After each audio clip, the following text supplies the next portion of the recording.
Assalamualaikum warahmatullahi wabarakatuh. Perkenalkan, nama saya Arya Pranata, mahasiswa Teknik Informatika Universitas Tadulako.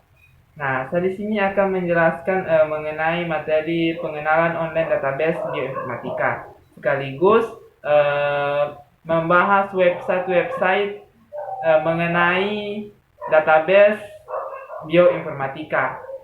Nah, sebelum membahas lebih jauh, kita kenali dulu apa sih bioinformatika itu. Nah, bioinformatika adalah bidang yang melakukan pendekatan dalam pemecahan masalah yang mengembangkan metode dan software untuk memahami data biologis atau disebut dengan biological data. Nah, biological database dibagi menjadi beberapa bagian, antara lain yaitu metadatabase, database asal nukleat, protein database. Nah, oke. Untuk melihat berbagai macam website atau contoh dari database informatika, mari kita lihat video berikut ini. Check it out. Oke, baiklah, saya di sini akan menjelaskan mengenai website yang pertama, yaitu mengenai GenBank. Nah, di sini adalah tampilan awal pada NCBI atau National Center for Biotechnology Information. Nah, ini adalah bagian pada GenBank. Yang pertama yaitu pada beranda GenBank ini terdapat penjelasan mengenai apa GenBank, akses ke GenBank bagaimana, pembelian data GenBank bagaimana, kerahasiaan dan pribadi. Nah, saya jelaskan sedikit apa itu GenBank. GenBank adalah database urutan genetik NIEH, kumpulan beranotasi dari semua urutan DNA yang tersedia untuk umum. Jadi pada GenBank ini kita bisa melihat semua urutan DNA yang tersedia. Jadi apa saja yang kita telusuri bisa kita lihat. Yang penting ada dalam database-nya.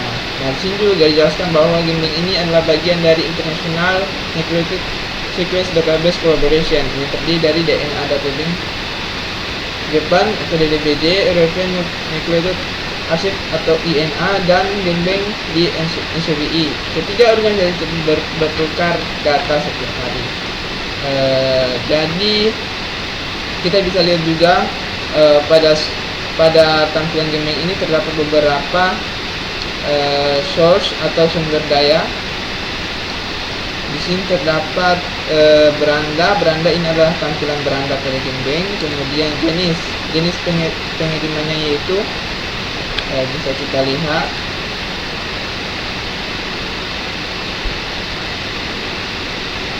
Nah, ini adalah tampilan pada yang kedua, yaitu jenis pengajuan GenBank. Di sini sudah lengkap, sudah ada dijelaskan mengenai data yang tidak terkirim oleh GenBank. Kemudian GenBank mikroba lengkap, urutan-urutan, berbagai macam urutan. Di sini ada BBS, TSA, HTG, TPA, dan PLS. Nah, kemudian yang ketiga yaitu alat pengiriman. Di sini juga kita melihat alat pengiriman. Ini semua sudah dijelaskan ya teman-teman. Jadi di sini dijelaskan bagaimana cara untuk mengirim data ke GenBank. Nah, di sini sudah dijelaskan semua. Jadi kita tidak lagi perlu bingung bagaimana cara untuk mengirimkan data ke GenBank. Nah, kemudian kita melihat bagaimana sih mencari data di GenBank ini, bagaimana ya? Kita lihat.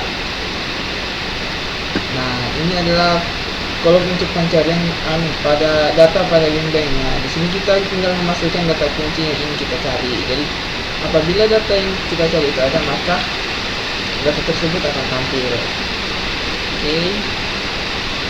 Nah, kemudian yang di sini ada sumber daya yang ke 5, yaitu mengenai perbarui catatan GenBank.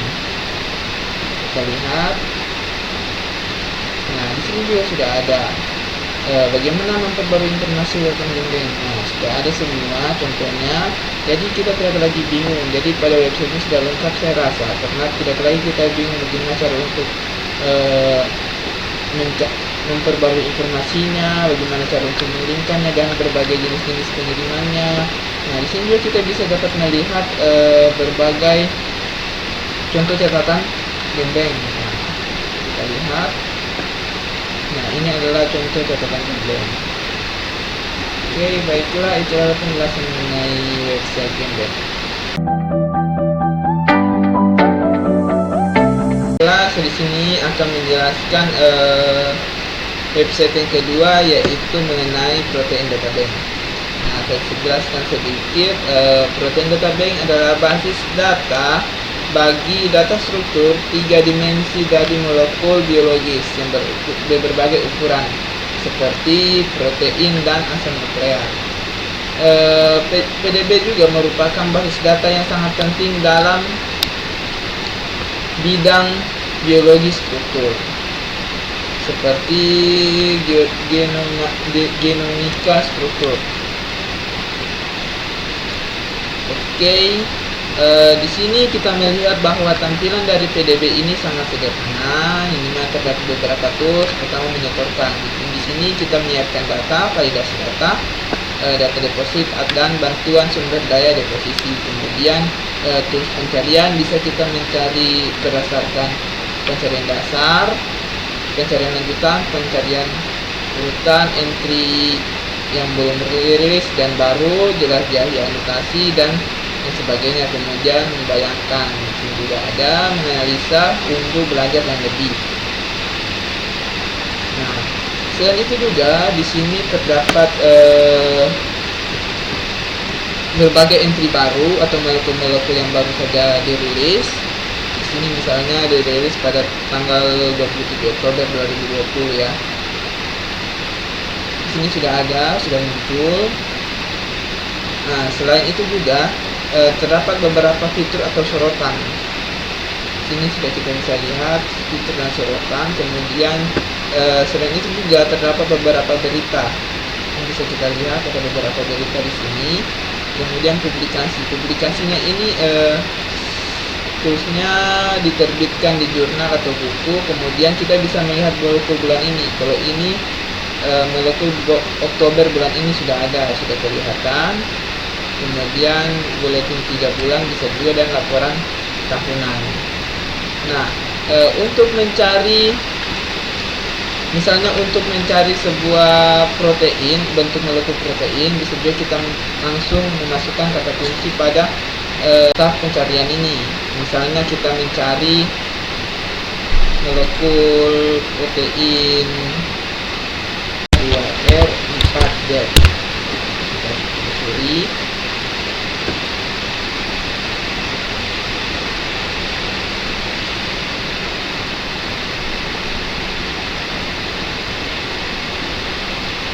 Sini akan muncul molekul-molekulnya dan gambar-gambar di sini jelas ya, bentuknya apa dan lain sebagainya.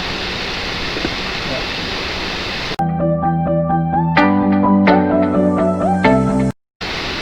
Oke, baiklah, di sini saya akan menjelaskan lagi website yang ketiga, yaitu mengenai basis data CakeGenes. Nah, di sini bahan penyusunan molekuler kehidupan di ruang genom. Nah, di sini ini juga terdapat beberapa tools, misalnya bisa jalan dari berita ke genom, gen, dan lain sebagainya ya. Ada beberapa tools yang terdapat pada website ini. Website ini juga masih bersifat HTML ya teman-teman. Jadi masih sangat sederhana sekali. Di sini juga kita dapat jelaskan sedikit apa sih CakeGenes itu. Adalah kumpulan katalog gen untuk semua genom lengkap yang dihasilkan dari sumber daya yang tersedia untuk umum, kebanyakan CDI, RESID, dan GenBank. Oke, di sini juga sudah ada, kita bisa lihat beberapa database dari CakeGenes ini, tabelnya bisa ada, sudah jelas, sudah ada di sini tabel berikut sumber data dari database CakeGenes. Nah, jadi untuk website ini ya sangat sederhana sekali ya teman-teman. Dia hanya memberikan penjelasan mengenai ke genetik tersebut. Di sini juga kita bisa melakukan pencarian untuk mencari gen. Nah, kita bisa memasukkan kata kunci dari gen yang ingin kita cari. Di sini juga kita dapat melihat bahwa website ini terakhir diperbarui tanggal 3 Maret 2018. Oke, sekian.